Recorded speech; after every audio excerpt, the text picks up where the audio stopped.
The strategic approach of the Trump administration toward the war in Ukraine is fundamentally structured around achieving a rapid negotiated settlement, an objective that inherently deprioritizes the immediate cessations of daily violence in favor of what it perceives as a larger geopolitical conclusion.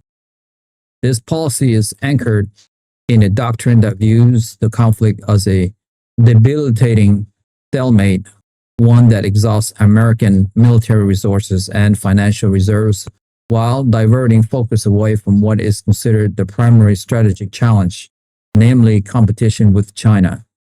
The administration, led by Secretary of State Marco Rubio, openly argues that an indefinite prolongation of the war through unlimited military aid only serves to extend the human suffering without a realistic prospect of Ukraine reclaiming all its territories.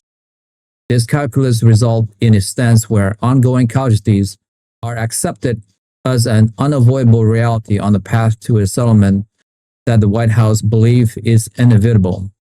The American definition of success has been recalibrated from ensuring a Ukrainian victory to managing a cessation of hostilities, even if that outcome requires significant concessions from Kyiv.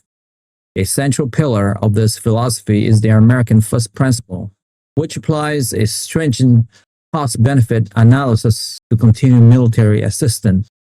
Officials within the administrations, including Secretary of Defense Peter Hegseth, contend that the immense expenditure on weaponry and munitions has failed to deliver decisive battlefield results and has instead mutated into a war of attrition that favors Russia's larger defense industrial base.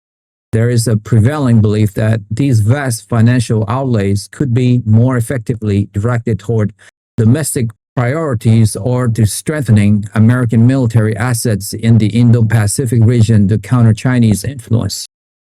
This perspective deliberately frames the war through a lens of national interest rather than humanitarian concern, where the value of supporting Ukraine is weighed against American taxpayer dollars and global strategic positioning. The recent agreement securing long-term U.S. access to Ukrainian mineral resources is frequently highlighted internally not as an aid but as a strategic investment, finally providing a tangible return that aligns financial incentives with foreign policy goals. The personal diplomacy of President Trump himself is a critical component, characterized by a deep-seated skepticism of NATO allies and a confidence in his unique ability to broker a deal directly with Russian President Vladimir Putin. The establishment of high-level communication channel with Moscow, solidified in the recent Alaska meeting, intentionally marginalized European capitals and often the government in Kyiv. This dynamic has created a situation where the United States is more inclined to exert pressure on Ukraine to enter negotiations, a tactic reportedly employed during the meeting where President Trump and Vice President Vance criticized President Zelenskyy.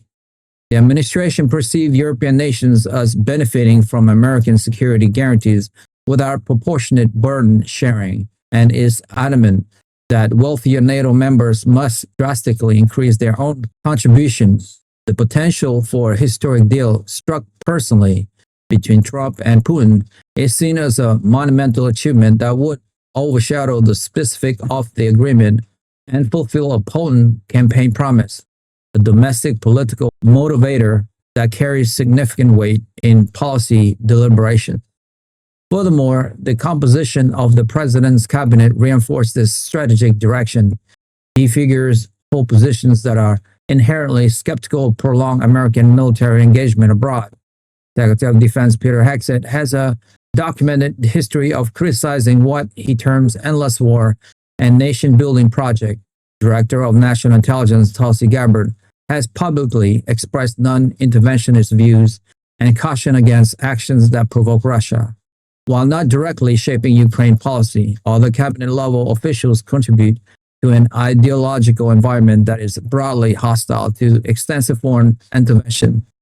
This creates a policy ecosystem where intelligence assessment and military analysis. This creates a policy ecosystem where intelligence assessments and military analysis that advocate for a robust Ukrainian defense are often discounted in favor of findings that support the core premise that the war is unwinnable and negotiations are the only rational course. The result is a reinforcing loop that validates the president's instinct rather than presenting challenging alternatives.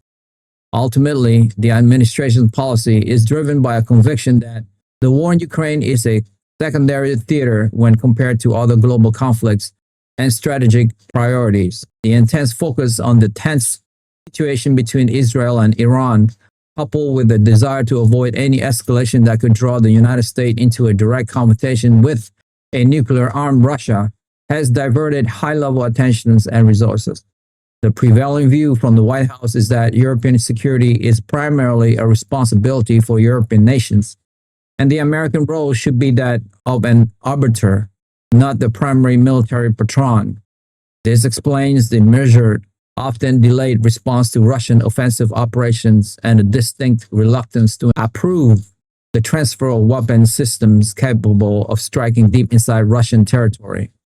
The administration's calculations is that the short-term cost in continued Ukraine casualties is a necessary price to pay for what is believed is the only realistic long-term solution to the conflict, a stance that has caused profound concern among European allies and in Kyiv, but remains the cornerstone of American foreign policy. That's all for me for today. If you like the video presentation and you would like to follow for more, hit that subscribe and like button now, and we will continue to build this show for you.